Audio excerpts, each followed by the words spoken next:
Good morning, everybody. Welcome back to the channel. Right, I've got my notes, I've got my brew, and I've got you guys. What more could I want? I'll start with a quick shout out to our good friend Chris Eukin. He's currently taking a break from social media, so we probably won't hear a whole lot of him for a short while. Just wanted to let you know, Chris, if you're watching this, that we're thinking about you, and hope to see you back again at some point soon. We do miss you. What it was, I sat sort of scanning the group the other night, just looking for bits and pieces to talk about, and suddenly thought, I've not seen Chris around for ages. And that's what's brilliant about this group, as I explained to Jason last night in a message, is that when one of us goes AWOL for more than probably 3 or 4 days, usually one of you will contact and sort of make sure that everything's okay, just ask whether everything's sort of all right with you. And that's what makes us so special. You know, I mean, we're not just a movie group, we're also friends. So yeah, take care of yourself, Chris, and we hope to see you back again soon. I do get this taking a break from social media thing. I think Scott's on a bit of a sabbatical at the moment. I do totally get it. If I was in it for the social media side of it, I don't think I'd bother with it at all, to be honest. As I've said before, there is so much unpleasant stuff out there on the internet. It's difficult not to get, I wouldn't say depressed, it just puts you on an instant downer when you read certain things, and it is literally all over the place. I try to keep a positive outlook on things, and some days it is difficult, especially when you read about some poor animal that's being mistreated, or nations at war and this, that and the other. It's just awful. I know, I get it, that the world isn't all sunshine, rainbows and unicorns, but I think it pays to keep a positive attitude on things if you can. And as I say, if you're into it for the social media side of it and your feed is full of basically bad things, every now and then you're going to think, do you know what, I can't be bothered with any of this, I'm leaving it for a bit. So I do totally get the taking a break from social media thing at the moment. So Chris is doing it, Scott's doing it. I'm sure they won't be the last. I don't think I will be, for the simple reason I try to ignore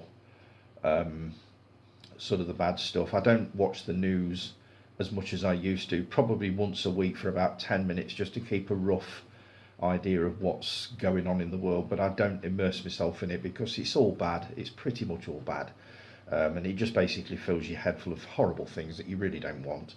So yes, I totally get it. So Scott and Chris, take care. Look forward to seeing you back when you basically feel ready to reconnect with us. We'll all be here waiting for you. So right, also congratulations to Stuart George. Stuart George's home videos hit, let me get this, 500 subscribers. Way to go, Chris, Stuart. Sorry, first mistake of the day. Way to go, Stuart. I'm stuck on 140, I think it's 142 or something like that. But yeah, well done, mate. You've got a cracking channel there. I entered your giveaway last night for those 3 movies. I think I've got Last Crusade. I think I've got Last Crusade on a box set. I think the only one I haven't got is one I can't remember. I can't remember the 3 that you showed off. But yeah, looking forward to finding out who wins that. But well done on the 500 subscribers, mate. That's quite a milestone, and I've got a hell of a long way to go before I hit that. But yeah, well done, mate. A little story for you to brighten your day up. I rebooted the website recently, as you know. I put an article on a couple of weeks ago about the Chaplin Challenge that I've undertaken. I've got another one ready to go, which I might post this morning if I can finish it off, about my memories of Grease, the movie, back in 1978. So I'll try and get that finished later and post that. But down one of the sidebars, the right-hand sidebars, I wanted to put images basically of magazines that I subscribe to, with a link within the image taking you to their website so that you can either subscribe or purchase copies.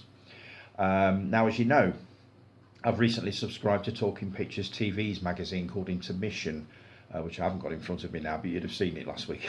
I think I was showing the second issue off. And somebody said to me, ideally you need to get permission to do it. I don't think I can't really see the point myself, but I did it anyway. I emailed Talking Pictures TV to ask whether they would mind if I put an image of the front cover of Intermission on the site, along with a link to the site to subscribe, etc. Never expected anything to come back, and then, just bear with me while I just lean over here, just bear with me. I got this. Now you're going to have to bear with me just a second while I should have had this ready. Bear with me. Just scrolling through my emails now. Here we go. Let's see. All I put, I'll do this in order. Hi, I've built a small website blog where I talk about retro television and movies. I'd like to mention your magazine on the blog and maybe put a link on there for anyone interested in purchasing a copy or subscribing. Is this something you consider allowing me to do? I think Intermission would fit in very well on the blog. Look forward to hearing from you. Kindest regards, Tony. Didn't expect to hear anything at all, to be honest, or at most an email saying we'd rather you didn't actually. So no, that's a no. What I got was a very, very nice email from Sarah Cronin. Sarah Cronin is the daughter of Noel Cronin, who is the founder of TPTV. Dear Tony, yes, of course, exclamation mark. Many thanks for your support. Please also mention Talking Pictures TV. Let me know if you need any more info from us. Best wishes, Sarah. That absolutely made my day. So if you go on the website now, you will see on the right-hand sidebar an image of first off Film Stories, which I also subscribe to, and I did email them and ask them the same thing, and they didn't bother to get back to me. So I've put it on there anyway.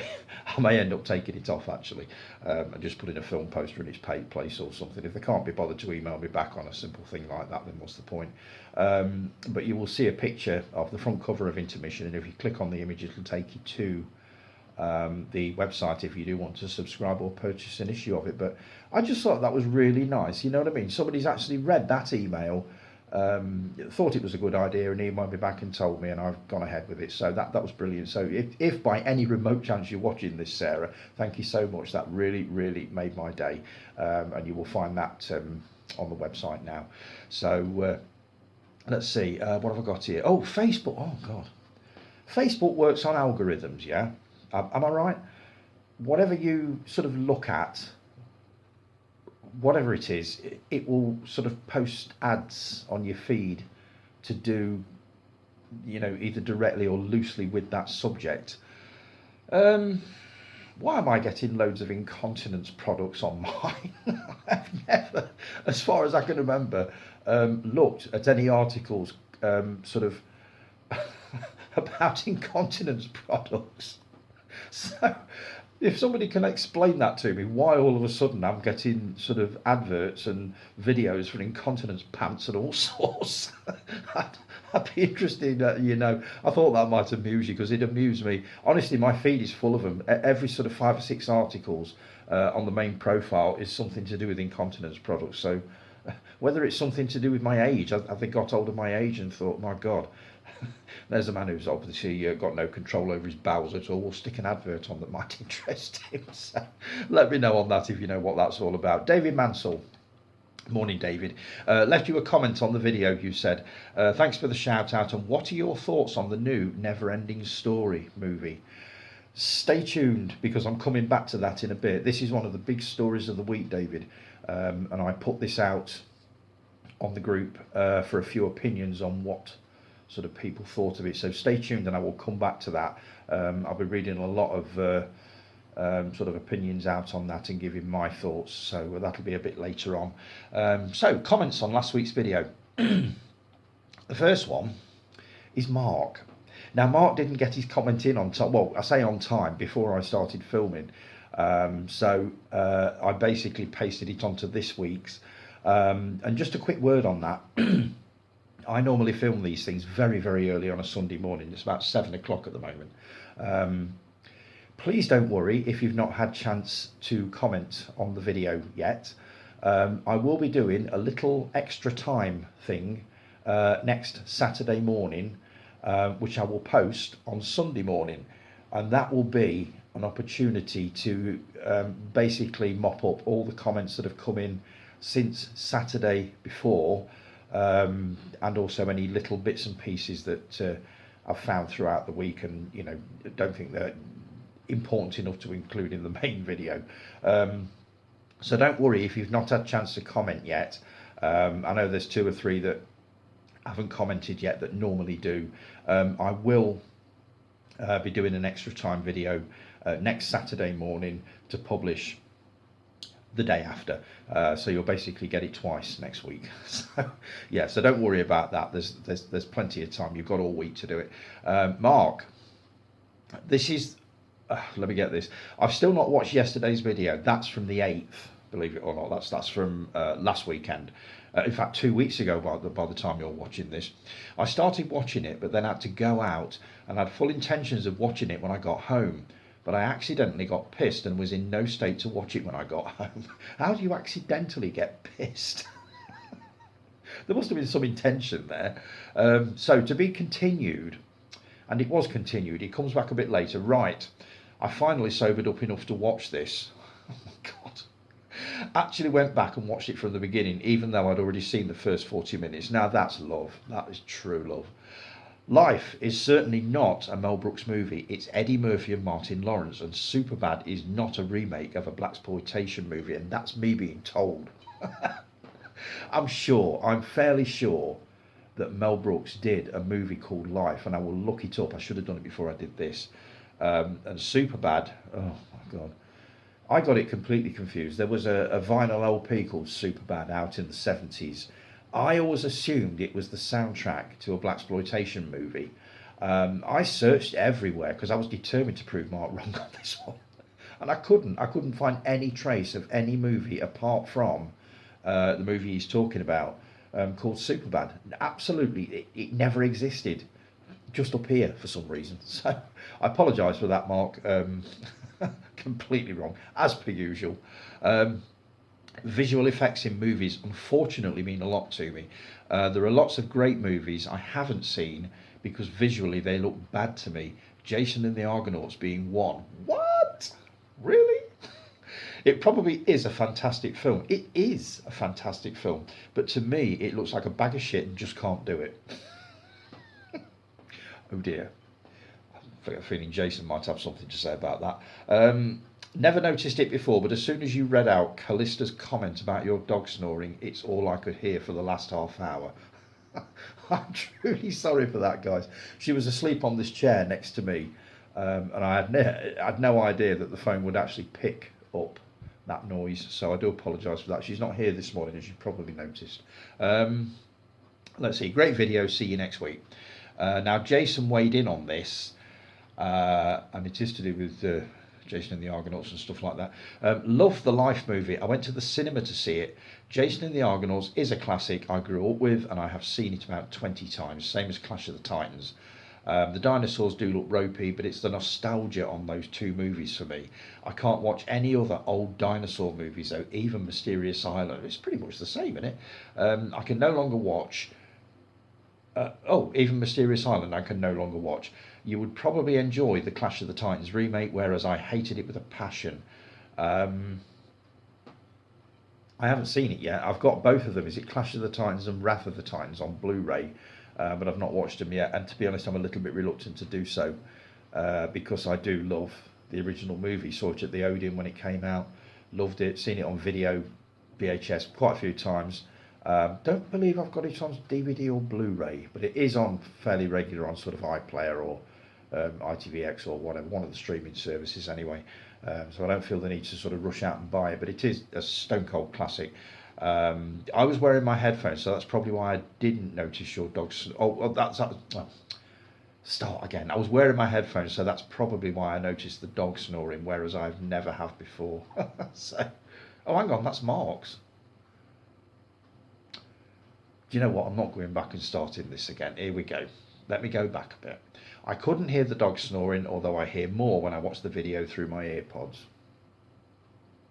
And we're back on track. Mark, you replied to that. I have seen the Clash of the Titans remake, didn't like it. It's the same with my kids though. When I've put films on from the 90s that I grew up with and they're like, Dad, what is this rubbish? I was wearing my headphones, so that's probably why I noticed the dog snoring, whereas I never have before. It's a generational thing, isn't it? Obviously, the movies that we think are amazing from like sort of the 60s, 70s, and 80s, they're going to look a bit dated to anybody, you know, of a younger generation. That it's just going to happen, and I'm fairly sure, you know, that the movies of the 70s and 80s were just, of the sort of the 40s and 50s were crap to the generation of the 70s and 80s. I'm going to stop this because this is not going to go. This is not going to go well if I can't remember. You know what I'm trying to say. It's a generational thing, unfortunately. Now I've got Mark's comments on this week's video, and we're caught up then. I failed to make notes and had no idea what I wanted to comment on come the end of the video. So, I think Jason did the same thing the other week, but he accidentally wiped all his off. The only thing I'll say is that I got a free 6-month trial of Apple TV through Sky VIP, and in the 6 months I had it, the only things I watched were Ted Lasso and Hijack. There really is bugger all on it. I think the only two things I would have wanted it for, possibly three, was Napoleon, Killers of the Flower Moon, and the Beatles movie. I can't remember what it's called. It's I think each episode is like 3 hours or something. It's a long ass fucking movie. But they're the only things that I would really want it for. And I'm not paying a subscription for that. I will get them via other means. And Mark asked, do you actually read all these magazines that you buy, or is it the same as the DVDs and Blu-rays, where you buy them and they just sit there for years? I do read them. I don't read them cover to cover every single page, but I do skim through them, basically to look for things that I could probably bring up on the group, stuff that will give me stuff to talk about, movies that I'm personally interested in seeing. So yeah, I do read them, but I don't read them cover to cover. It's mostly just a skim through, and I'll pick the bits that I want to read, and then sort of cast it to one side and move on to the next one. So they're not a complete waste of money. I do like having them there because there's nothing nicer some days when you can't be arsed with the computer and all the bad things on the internet to just sit here with a magazine and just basically scan through it and see what's happening in the world of movies. So yes, I do read them, but not in the traditional sense, if you know what I mean. So thanks for that, Mark, much appreciated. Jason K.R. Ginger Ninja, morning Jay. For any movie now, I am tempering my expectations, especially when it comes to any new or remade movie. It's difficult not to, isn't it?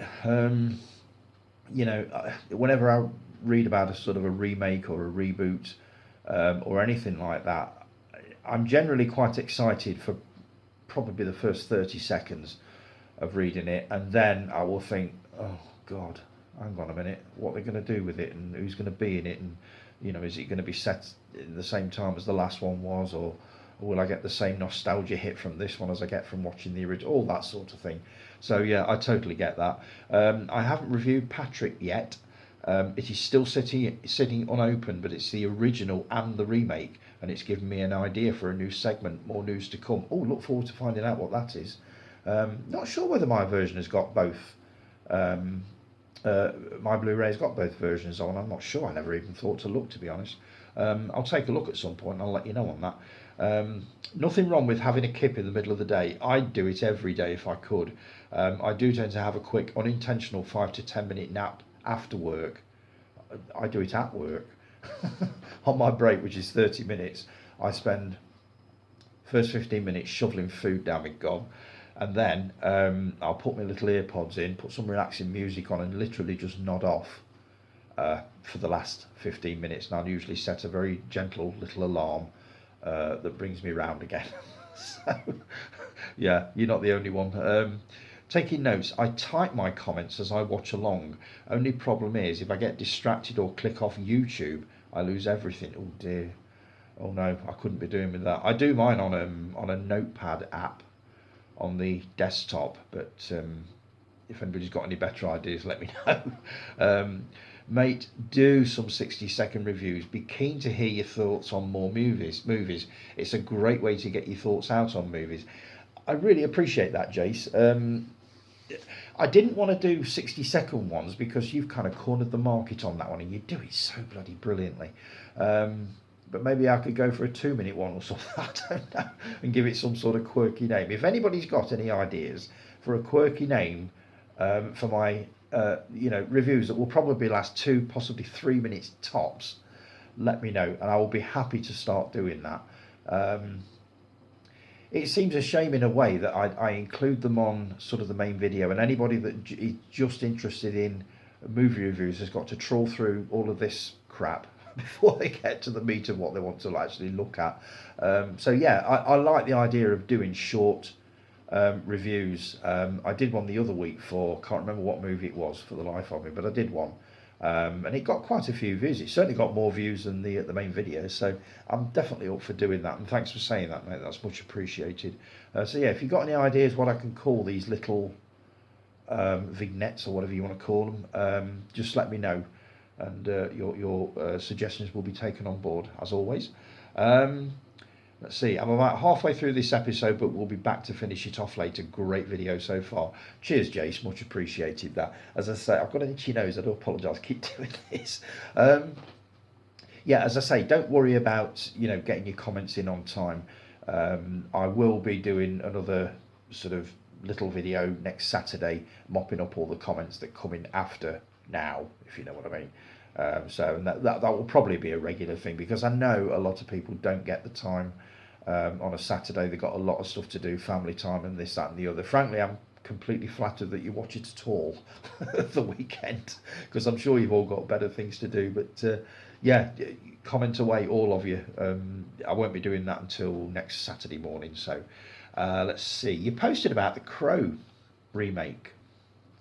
Now, I only saw the original of this probably 6 weeks ago, something like that. Really enjoyed it.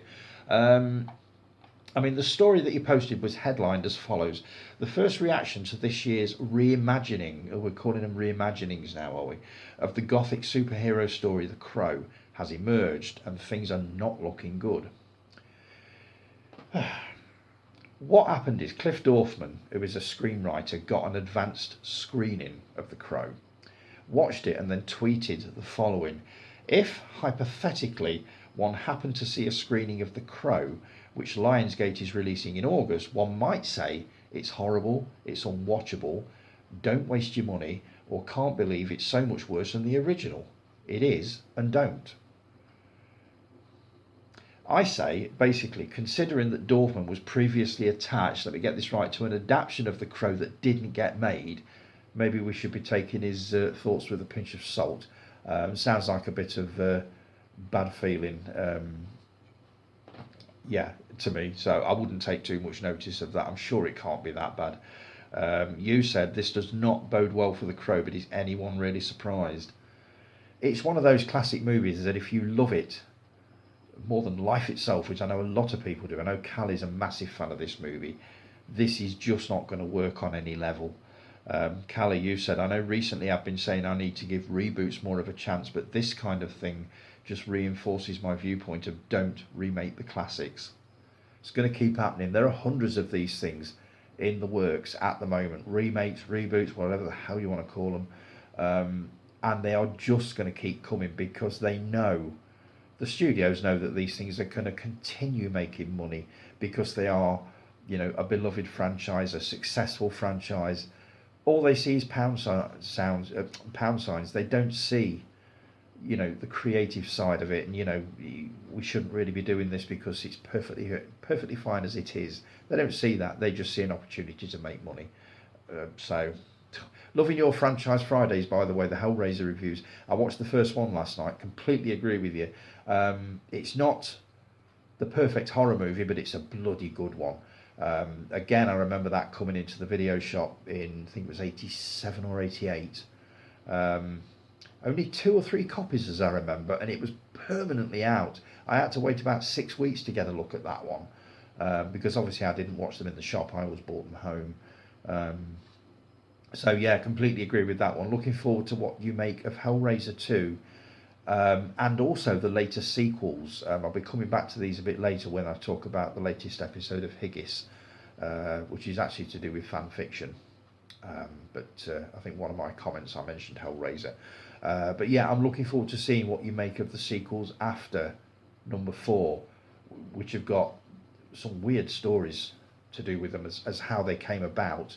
But yeah, really looking forward to those to see basically to find out whether you think they're as bad as Callie was suggesting that they are. So yeah, loving those, mate. Let's see, Dave Lowe. Hey up, Dave. I do miss you. Not finished watching this video just yet, Tony, but Google Podcasts. It is closing. It's integrating with YouTube Music. There might still be time to sync over your podcasts and progress. I've got to do something by the 23rd because I keep getting this advert coming up on Google Podcasts that we're saying goodbye to you on the 23rd of June. So I do need to sort that out. I tried doing it with Spotify the other day, but I can't work out how their platform works properly. I've got to download some kind of a sort of a tutorial on it, and also maybe now on YouTube Music, because I was thinking of downloading a fresh app, but I've got 2 already on my phone that apparently can support sort of podcasts. So it seems a shame to download yet another app, which there won't be room for on my phone because I've got too much rubbish on there. So thanks for that, Dave. Much appreciated. Stuart. Let's see. Some of the most interesting people I have ever met in life are the quite reclusive types. Same here. Same here. I found them to be the most interesting. The loud, noisy ones just annoy me after a time and become boring. I was basically talking about me being a bit of a recluse nowadays.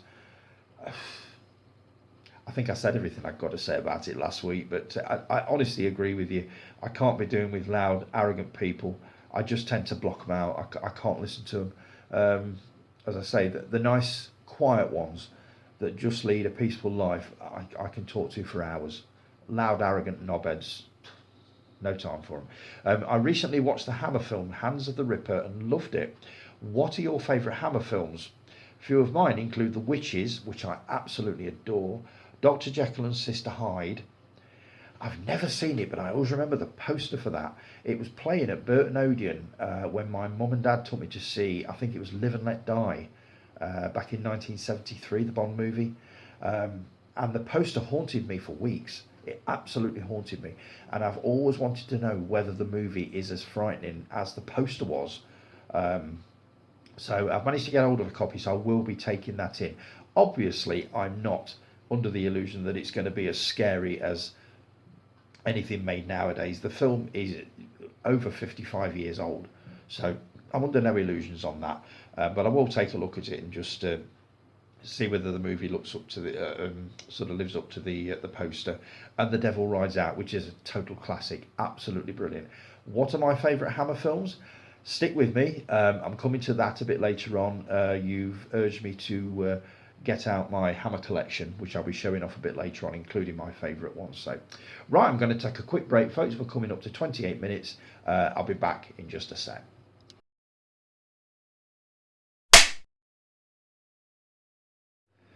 And we're back. Right, just going back over a couple of points that Stuart made.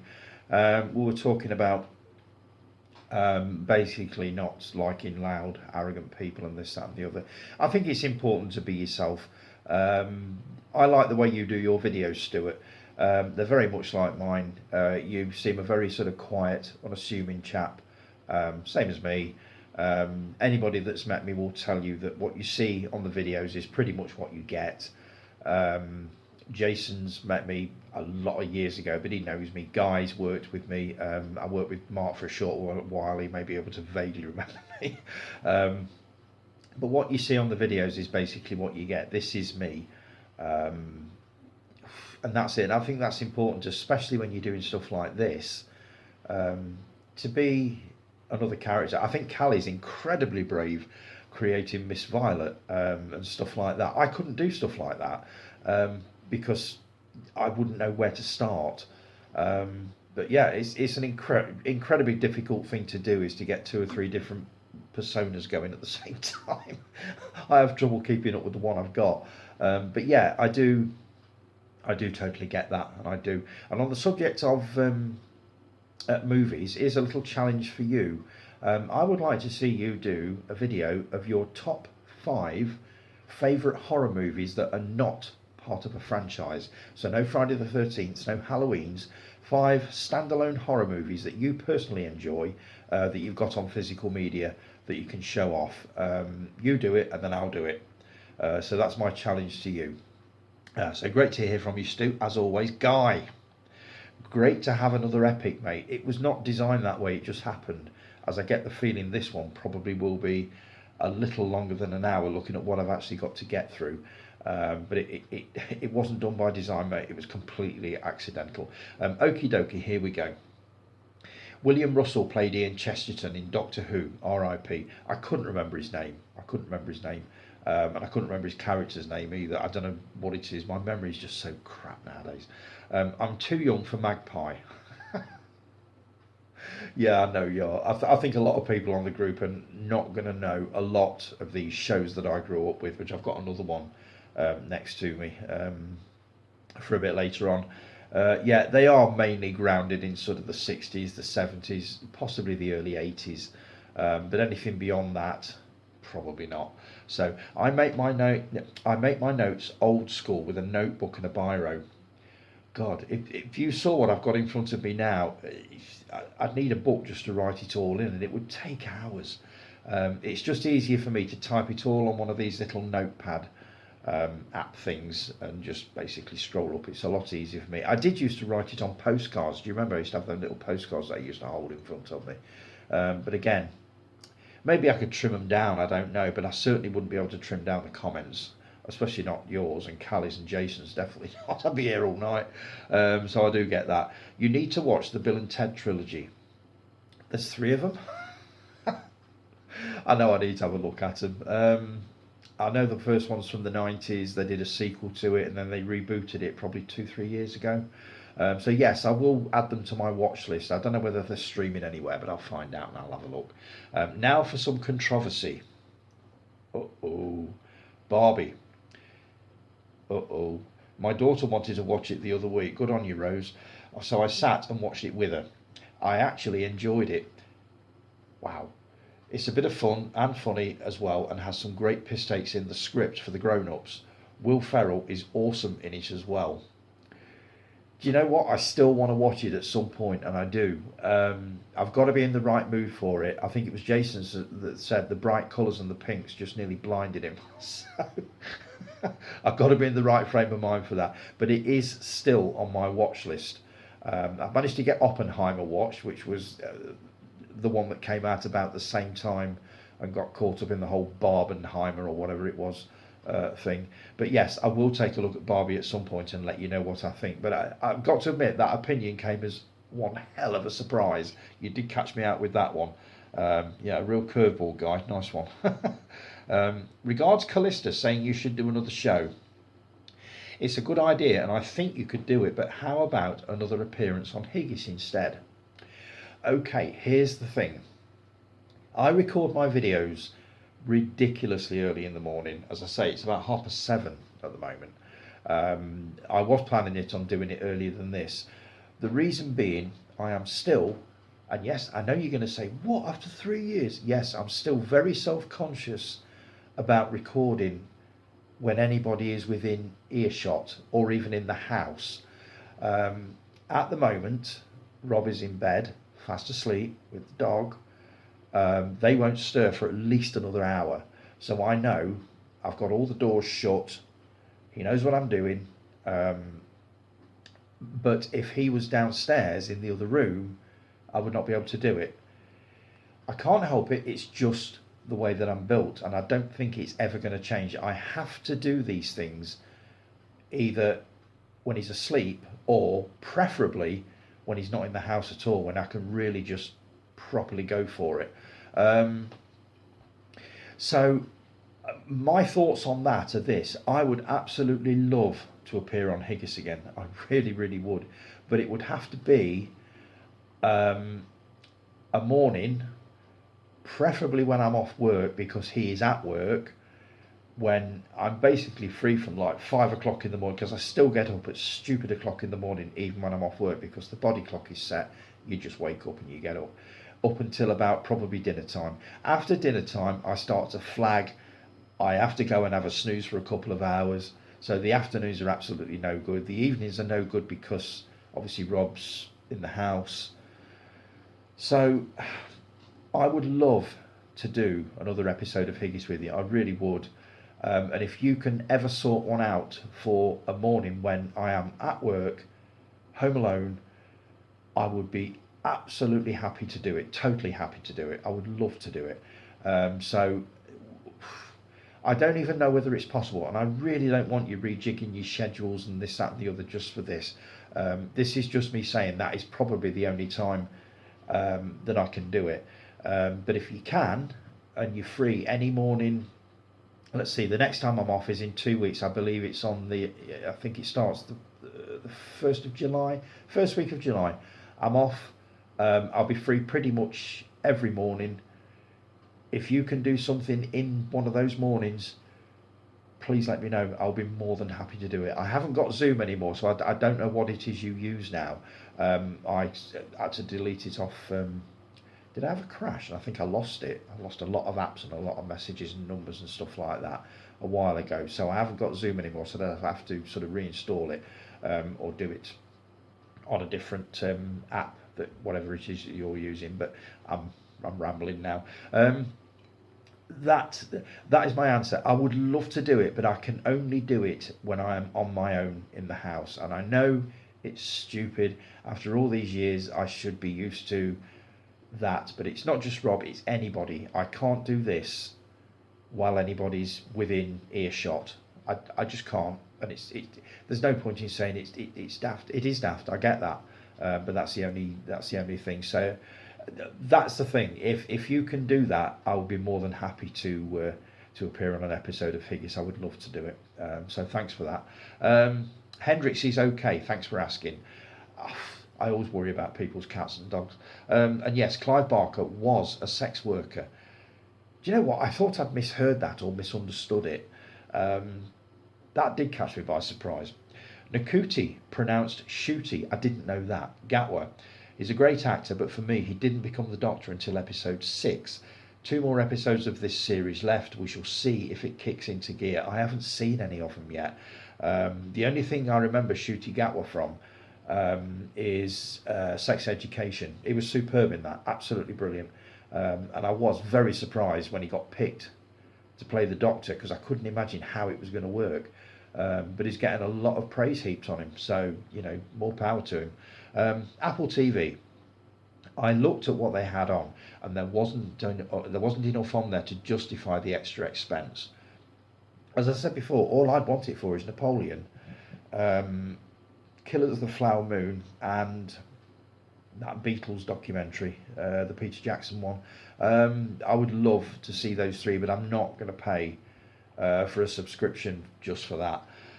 Cook and More, fantastic haul. Do you know what? I knew that you would appreciate that, especially Derek and Clive, one of my favourites. There is no way that will ever be shown in full on TV in this day and age. You couldn't do it, could you? I haven't seen it for years. I remember watching it on VHS. I actually made a copy of it, and I watched it over and over and over again. It was just brilliant, and it was unlike any other form of comedy that I'd ever seen in my life. I actually bought a Derek and Clive LP, vinyl. I can't remember what it was called, but I've still got it upstairs now, and it is absolutely brilliant. It still makes me laugh. Looking forward to getting into all those other Cook and More DVDs, but I kind of knew that you would appreciate that haul, guy. That's it. Keep the vids coming, my friend. I certainly will. You also posted this about Terry Gilliam's new movie. Johnny Depp is set to play Satan alongside Jeff Bridges as God in director Terry Gilliam's new film The Carnival at the End of Days, with Jason Momoa and Adam Driver. Wow. Terry Gilliam described it as a comedy where God decides to destroy humanity because they have ruined Earth. It wouldn't surprise me if it actually happened, actually. And the only one trying to save us is Satan, because he needs people in hell. Otherwise, he won't have a job for eternity. The film would be very expensive and very funny for those who like to be offended. Filming is expected to begin in January 2025. That sounds intriguing, and if it's Terry Gilliam, it's going to be right out there. So yeah, I'm definitely up for that. It does sound vaguely to me like the Cook and Moore movie, Peter Cook and Dudley Moore movie, Bedazzled, but I could be wrong. But yeah, that's what it put me in mind of when I read that synopsis. But yeah, I'm definitely up for watching that. So thanks for that, Guy. Much appreciated. Callie, sweetheart, good morning. I haven't got your comment yet, but as I say, you've got all week to do it. I'll be reading it out next Saturday if you do choose to comment. So, watch the latest episode of Violet's collectibles review yesterday. Thanks ever so much for doing that video. Really appreciate it. The Necronomicon Book of the Dead. My God, it's a thing of beauty. It's a gorgeous looking item.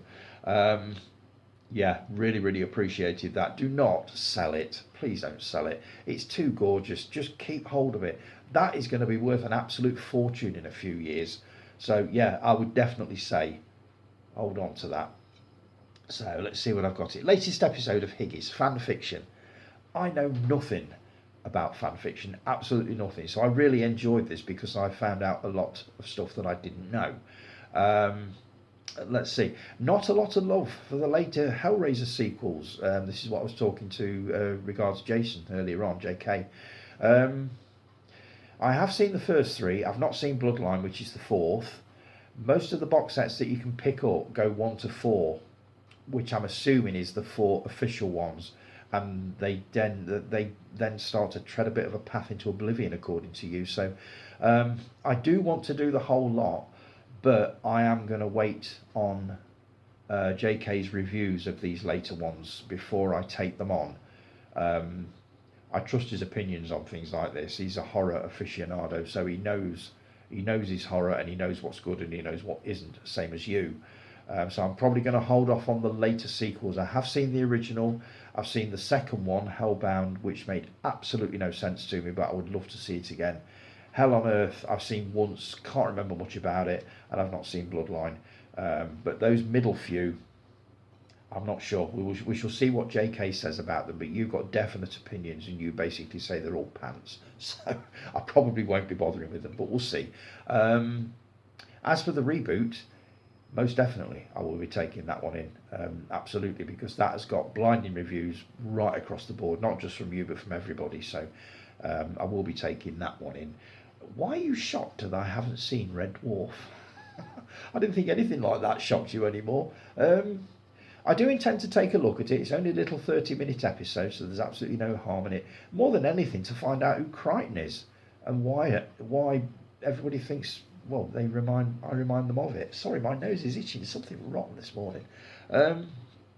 So yeah, I will be taking in Red Dwarf at some point just to find out what all the fuss is with Crichton. Appreciated the song, by the way, Guy. Funny enough, when you sang that song, I think you sang a song to somebody else, and I remember thinking, what do I have to do to have a song written for me? Then all of a sudden you came out with Son of a Pertwee Man, which I thought was wonderful. So thanks for that. And that RoboDoc, I really do want to have a look at that. I found it on Prime and I've added it to the wish list. Loved the Oreo story, by the way, to do with that. That was absolutely brilliant. And I'm not surprised that Peter Weller denied it ever happened. I would have done it all.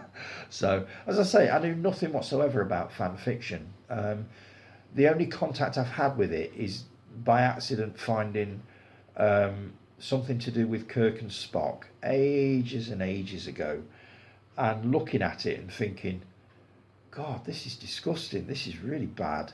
And it's like, this would never have happened. And that's the only contact I've had with fan fiction. I've never bothered with it since. But you've sort of opened my eyes to it a bit. I'm very curious about it now. So I will be looking into that. So yeah, cracking episode, guys.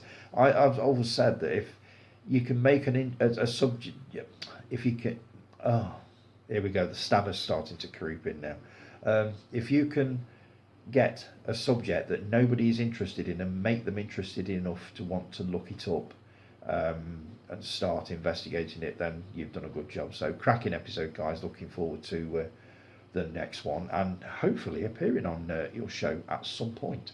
Let's see. Oh, Jason P, here we go. I was going to say, can you guess who wrote this? But you'd have guessed it straight away. This was a post about watching The Fall Guy, which I saw last week or the week before. Out of respect for the brilliant TV series of the 80s, this shite has gone off after 20 minutes. You lasted that long. Mark replied, I managed 45 minutes, so you got about three quarter, well, about halfway through it. Um, Jason said, you skipped it forward. I skipped it forward a bit, but it looked worse. I didn't think it was that bad, and I was the one that was dreading watching it because it's not really my thing. But I thought it was okay, not brilliant. I thought the last half hour was absolutely superb, but the rest of it was just sort of run of the mill. But it was okay. Um, and then we moved on to the first home, and we thought we'd destroy that one as well. Well, that shite lasted an hour, which is half an hour longer than I thought it would last. Do you ever think? I mean, half an hour. Are you never curious just to proceed and see how it shapes up? I can't. I don't think I could turn a movie off after 30 minutes because I would. If I've invested 30 minutes of it, I want in it. I want to see how it all winds up. Do you never think to? Does it never bother you just turning a movie off after like 20 minutes, thinking this is crap? Just because I don't do it. Never seen it. Week 24 of 50, Marathon Man. What a choice. After the shocking murder of his older brother, a New York history student finds himself inexplicably hounded by shadowy government agents on the trail of a Nazi war criminal who is trying to retrieve smuggled diamonds. Ah, yeah. Yes, believe it or not, I've never seen this. I'd only heard about the dentist scene in it, so half an hour in, and I realised I hadn't a clue what the bloody film was about. It does kind of have that effect for about the first hour, and then it all sort of slowly starts to come together. I just put it on anyway. So I did a quick check on IMDb, and what I read is obviously what you see at the top, as I always copy and paste the synopsis of the film. It's easier that way. The IMDb just boils the whole plot down to about 3 lines. It's so quick. So the film is finished, and I have to say I really enjoyed it and will watch it again in a few years. As for the infamous dentist scene, I don't see what the problem is. I know somebody that pulls his own teeth out with pliers, files them down and puts them back in with super glue. That's Stapenhill for you. Christ. Funny enough, like somebody did tell me a story, ages ago, and he told me that he'd had toothache, couldn't afford to go to the dentist, and his mum did exactly that. Basically filled him full of booze, and pulled this tooth out, and he says, I've never experienced pain like it in my life. There was literally blood and snot everywhere. It was an absolute nightmare. So I do know these things go on, but oh my God, what a thought. But that infamous dentist scene, the first time I saw it, I couldn't watch it with the sound on. I could barely watch it at all. Now I can watch it just fine because I've seen it so many times and I know exactly when he's going to push that thing in. But oh God, it's nasty. Mark, you commented on Marathon Man. Nope, never seen it. So that was that one. David Mansell, you said classic, which it is. Also loved your top 10 British comedy films, Jace. You said I could have chosen many more carry-on movies, confessions movies and sitcom movies, but I've gone for this 10 as a bit of a mix. And you went for Carry On Camping. To me, that's the quintessential carry-on film. Confessions of a Window Cleaner, the original and the best. East is East, really good. The Early Bird, probably one of Norman Wisdom's best. The Full Monty, superb. The In-Betweeners, an acquired taste. I didn't like it the first time I saw it, but I'd not seen the series. After watching the series, I kind of got it. So yeah, Love Thy Neighbour, absolutely brilliant, as politically incorrect as you could possibly imagine. A complete catalogue of everything you can't say or do nowadays, a bit like Blazing Saddles. So yes, up for that one. On the Buses, brilliant. Rita Sue and Bob 2, another controversial movie from the 80s that you definitely couldn't make now. Steptoe and Son Ride Again. Why not the original? I'm curious about that. This is the one with the greyhound, isn't it? I think that's the one I've not seen all the way through. It's one of those movies that I occasionally bump into on Channel 5 late at night when channel hopping. And I'll usually end up watching sort of the last 10 or 15 minutes and probably 10-15 minutes in the middle, but I don't think I've seen it all the way through. But a cracking list. Mark, you said, I can't find 10 British comedy films that I find funny. At all. And Jason, you said that's because they don't make them like they used to, and you don't like films like they used to make them, so basically you're fucked. That's true. Oh, God. Now then, what have I been watching? Under Paris on Netflix. Ah, now then, let me read some opinions out on it first. I put it out there last week saying that I was going to watch it, and has anybody else seen it? Apparently, this is one of the movies to watch at the moment, so I'm really glad I took it in. Rick, it's absolutely bonkers. The plot has got more holes in it than Swiss cheese, but it's a really fun ride. Jason K, our Ginger Ninja, watched it at the weekend. Pretty decent, more Deep Blue Sea than Jaws. I would tend to agree with that, actually. Mark, I'd rather not. Short and to the point. Peter Simon Graham, pile of shite, just wasted my evening watching this. Absolute shambles. Lee Wood, morning Lee. It's honestly not bad.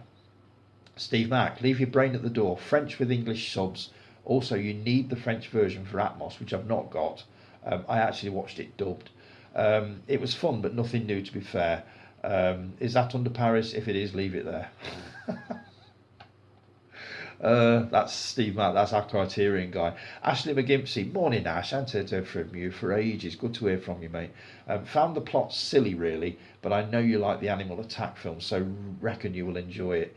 It's a turn your brain off movie, not a masterpiece, which it definitely isn't, but really enjoyed it as I'll come on to. Bradley Foster, morning Brad. I was going to watch it as it looks good. It is. Jason P, looks shit. Subtitles, a big no from me. Short and to the point. My thoughts, absolutely loved it. It's mindless fun. Ignore the science of it. Forget all these scientific explanations as to why this happened, why there are sharks in the Seine in Paris. It makes absolutely no sense, but it doesn't matter. It never does in these movies. Just enjoy the ride. And I must admit, it's getting me wondering, is France now becoming the main exporter of animal attack movies? We've had two absolute crackers over the last probably month. We've had Infested, which was the spider movie, which was absolutely horrifying. For anybody that suffers from arachnophobia, do not watch Infested. In fact, check out JK's review of it. He pretty much sums it up. And now we've got this one, Sharks in the Seine in Paris. So I really enjoyed it. It was, as everybody said, well, some people have said, it was good fun. The special effects I thought were okay. The main attack in the catacombs, sort of an hour into it, was pretty horrifying. I spoke to somebody at work, Simon, who told me that he described it as brutal, and I can see why he said that. I did watch it dubbed. I was feeling really lazy yesterday. I didn't want to bother with subtitles, so I watched it dubbed, and take it from me, there is absolutely nothing wrong with the dubbed version, nothing whatsoever.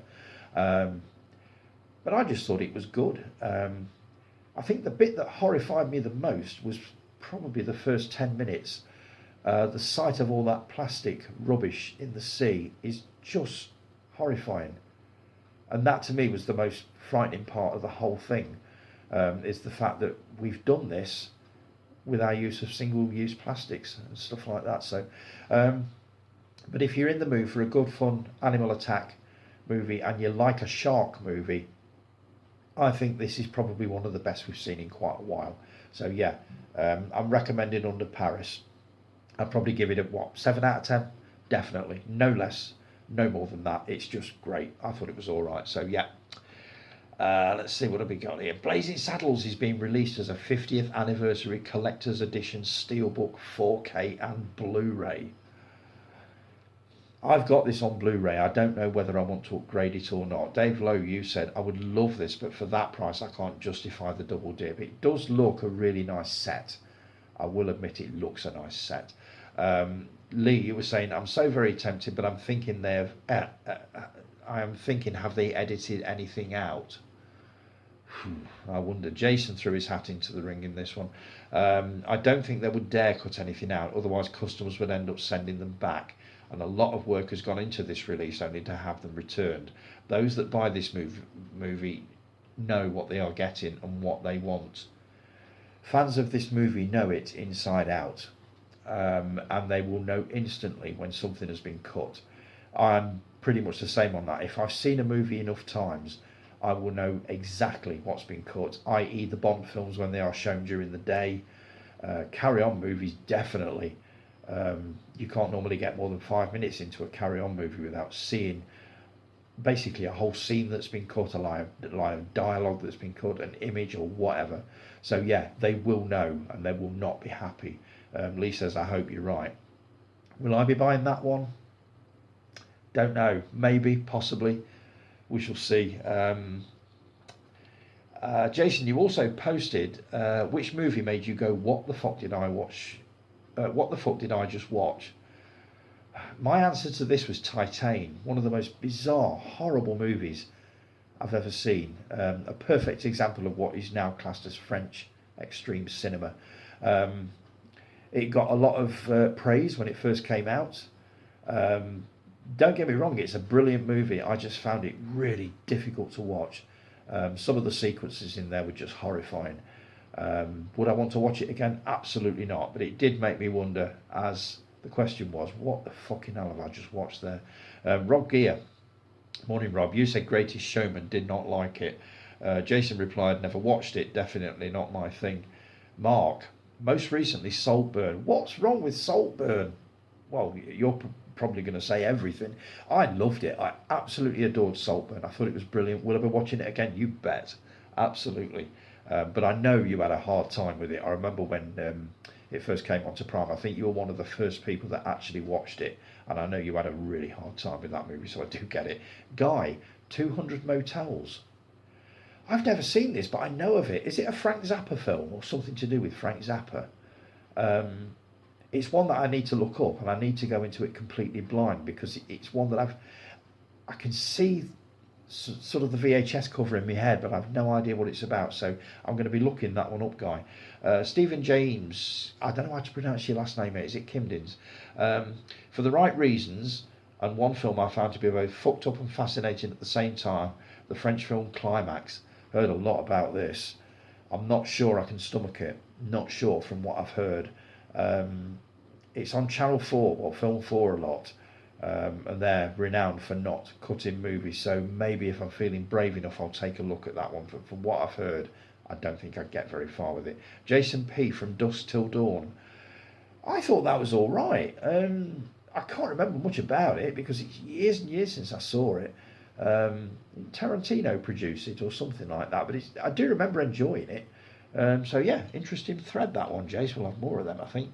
Right, going to take another quick break and then I'll be back with hopefully the final the final stretch. Back in a sec.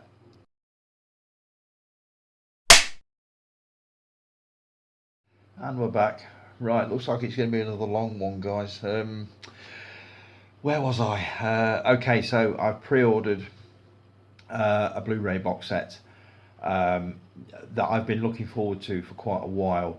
I had a feeling that it would be coming this year. The original movie was released in 1974, and I was only talking to Jason about this just recently, saying that this series of movies, there were four in all, I'm fairly sure that something is going to be done this year to sort of celebrate that, and I was quite right.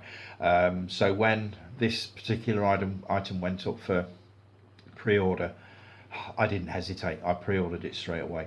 The Complete Confessions, which is all four Confessions movies on Blu-ray. I didn't see them at the pictures, obviously, because I was way too young to see them. But I've always loved them. Just classic British saucy comedies. That's the best you can say. But I mean, check out the extras on these. You got all four Confessions movies in high definition Blu-ray. You've got a standard definition presentation of Rosie Dixon Night Nurse, which I also remember coming to Burton Odeon in sort of the mid-70s. And I managed to get hold of a copy of that a while ago, but it was pretty ropey, and I've not bothered watching it. You got all new audio commentaries on all four Confessions films by the much-loved star of the series, Robin Asquith. That's going to be worth it on its own. I don't normally do sort of the audio commentaries and stuff like that. I don't normally bother with them, but I would almost certainly listen to that one. You've got Confessions of a Film Composer. Interview with the prolific film and TV composer Ed Welsh. I remember Ed Welsh from the 70s. The man responsible for scoring 3 Confessions movies and Rosie Dixon Night Nurse. Hey Judy, 2024. Cult film actress Judy Mattison recalls working alongside veteran director Val Guest and co-star Robin Asquith during the production of Carry On, Confessions of a Window Cleaner. An interview with David Hamilton, David Hamilton. The veteran broadcaster recalls his cameo appearance in Confessions of a Pop Performer. This is the one that interested me. Super 8 version of Confessions of a Driving Instructor, 2-part cut down home cinema presentation. I remember renting that from Glyn Williams in Bargates. When obviously Super 8 was king back then, and loved it. So I'm really looking forward to seeing that again. You got original theatrical trailers, galleries, promotional and publicity materials, a limited edition exclusive 120-page book with a new essay by Simon Sheridan. That's going to be worth a look. Limited edition box set of 5,000, which is the reason, or the main reason, I grabbed a copy straight away on pre-order, because these sort of limited editions do sell out really quick. And you got tons of other interviews and special features. Jason commented on it. I'll probably watch these movies once again in my lifetime, and that's it. So I'm happy with my DVD collection. No way would I spend £50 on them. I know you get to see some nipples in HD, but no, that wasn't my main reason for ordering it. But I take your point. Even though it does have Rosie Dixon Night Nurse on it, I still won't be buying it. I mean, if I got them on DVD, to be fair, I don't think I would bother with it either. But just the fact of all these special features, I can't wait to dig into those. So, and another one that I pre-ordered this week. It's been an expensive week. I think this has cost me about £100 altogether. Jaws 4: The Revenge on collector's edition steelbook. I tried to get hold of Jaws 3, but that is now sold out, even though it's pre-ordered. So I'm going to be keeping an eye open for that one. It's exclusive to the UK and limited to 2,000 units. With redesigned, more robust lenticular slipcase, whatever the hell that is, in line with boutique premium slipcases, whatever they are. 2-disc glossy steelbook, 40-page production notes booklets, 4 lobby cards and a double-sided poster. I've never seen this film, but I just had to have it. For some reason I took one look at it and thought, yeah, got to have that. Let's see, just waiting for the thing. Yeah, I mean, I didn't think Jaws 3 had been released on... I've got it on Blu-ray. I'm sure I've got it on Blu-ray. But I didn't think it had been released on 4K, and it has been. But as I say, it's already sold out, so I've got to keep an eye out for a copy of that one. So yeah, that's been an expensive week. I've got a couple of other bits to show off, but nothing much. I thought £100 was enough for 1 week. Let's see, what have I got here? Bit of news, the new Jurassic World movie has started filming. A report from Variety magazine reveals that Jurassic World 4 will feature a premise similar to that of Jurassic Park. The new film has been touted as a completely fresh take, launching a new Jurassic era following 3 adults and 3 teens getting stuck on the island. How is that original? I can't help beginning to wonder whether this franchise has run its course. I've not seen Dominion yet, so I need to take a look at that. And I just get the feeling we've gone as far as we can go with it, but obviously they don't think that. The report also notes that the film has been referred to as Jurassic World 4 and Jurassic City, suggesting a title change could be on the way. Oh, that'll make a difference, won't it? The upcoming sequel is set to shoot in Thailand, Malta and the UK. Lee said, just in case we forgot what a dinosaur looks like. Cynical as ever. Jason P, who commented, it wouldn't surprise me if this got put back to 2026. It all seems a quick turnaround for me. They're still going for a July 2nd 2025 release, but the new Superman movie is due for July 11th release next year, and Mission Impossible 8 will be out in May, so a pretty busy few months. Maybe they will do that. Maybe they'll take the time, do a really good job of it, and slate it for sort of 2026. We'll see what happens with that one. Now, the big story for this week. Oh, God. The Never-Ending Story reboot. David, hope you're listening up on this one.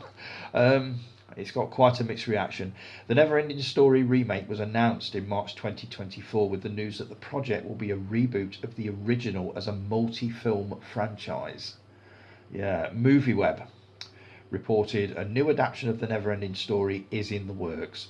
Michael Ende Productions and Seesaw Films are planning multiple live-action movies. Producer Ian Canning believes it's time for a fresh perspective on the beloved fantasy novel for a new generation of viewers.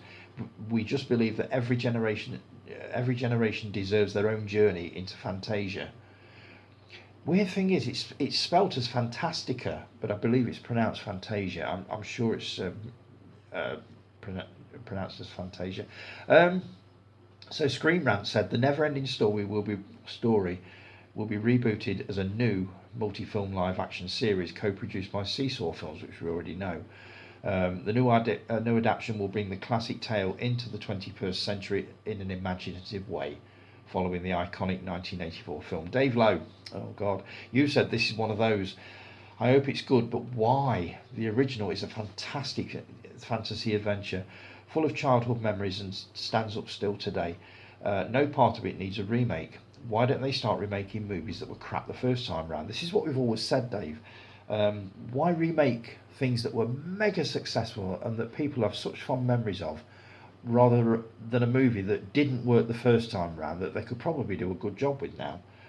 So yeah, I get that. Jason K.R. Ginger Ninja, they'll remake it for a new generation, but it will never have the same feeling the original had. Quite right, absolutely. Mark, well, I'll go ahead and say it. I've never seen the original. Oh my God. I've seen this one a few times, so I'm ahead of you on the game on that one, Mark. Kelly Work replied to Mark, "You should fix that and have a box of tissues ready." Don't tell him that. For fuck's sake. We'll get the wrong idea. Kelly also said, "I really hope they don't fuck it up, but I just know they will. This is one of my all-time favourites. It's a beloved movie, it really is." Lee, "This will be woke as fuck and ruin an 80s classic." My thoughts. I'm all for it, don't get me wrong, I'm all for it. I have seen the original several times, not for many years, but I have seen it a lot. I loved it, thought it was brilliant. That title song is iconic. I'm curious to see what they're going to do with it, but whether they'll muck it up or not, I don't know. It's, as I say, it's one of those movies that it is so beloved by a certain generation that they will pretty much all look at it and say, why would you do that? There's nothing wrong with the original. I know they can probably make it visually stunning and amazing, but as we've already established, special effects do not make a movie good.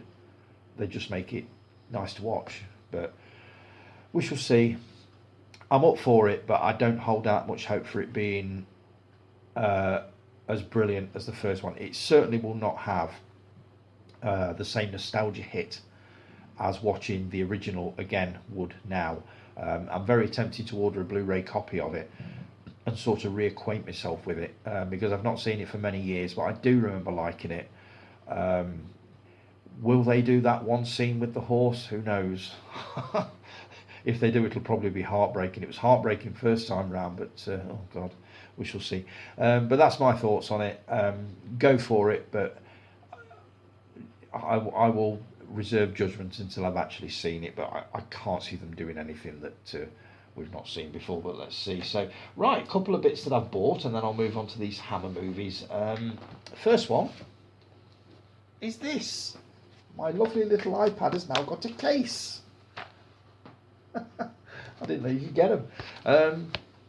I'm actually thinking of looking at some videos on YouTube about how to, I didn't know this, you can actually make videos with this, and wouldn't that be easier than using this phone?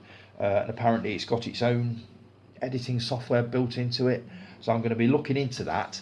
But I thought it deserved its own case. I'm also going to have to invest in some kind of a new tripod to fit it in, which I've already looked up. They're only about 15-20 quid.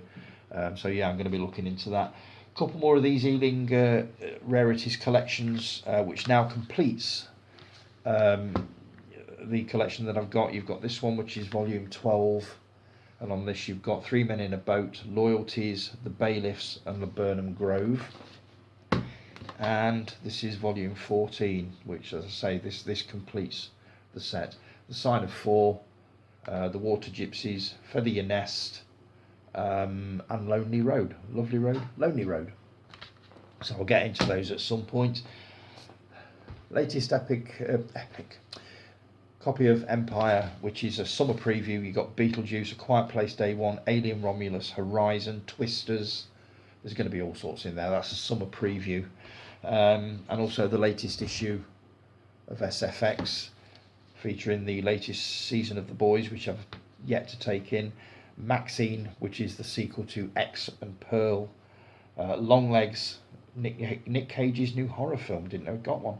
An article on William Shatner, X-Men, The Butterfly Effect, Quiet Place Day One, House of the Dragon, and Doctor Who. So, on set with Bonnie Langford. Oh, she's coming back, is she? So, I'll have a read of that, or a flick through it. Shows I grew up with very quickly.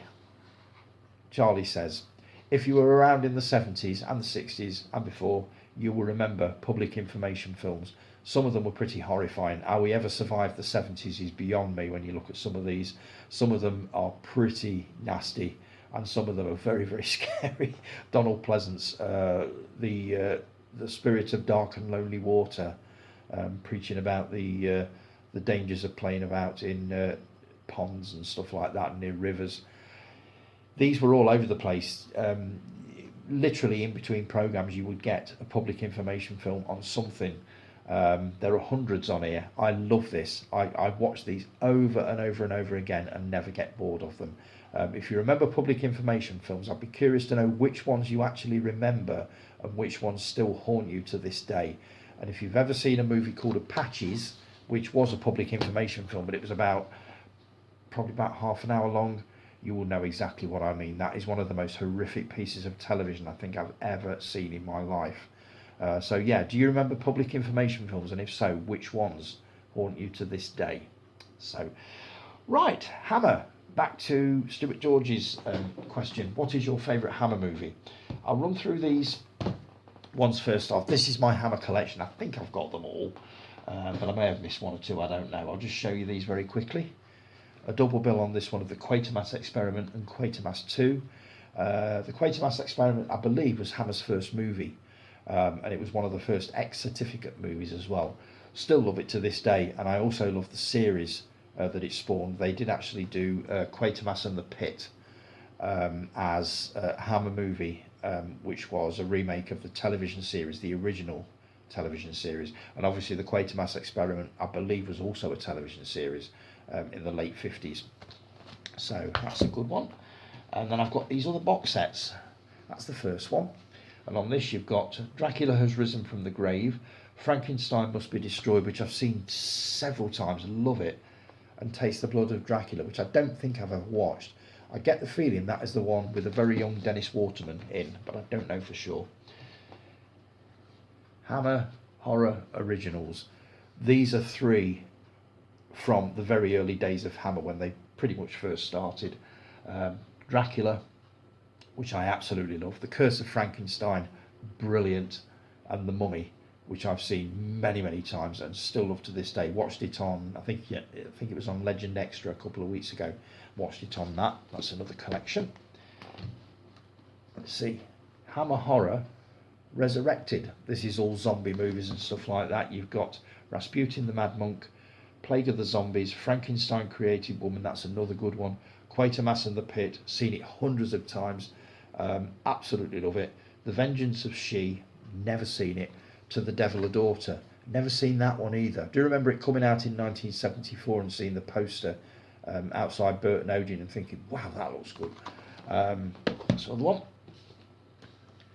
Horror classics. These are not necessarily Hammer. In fact, I don't think they are Hammer. Night of the Eagle, Mask of the Red Death, which was Vincent Price, and Zoltan, Hound of Dracula,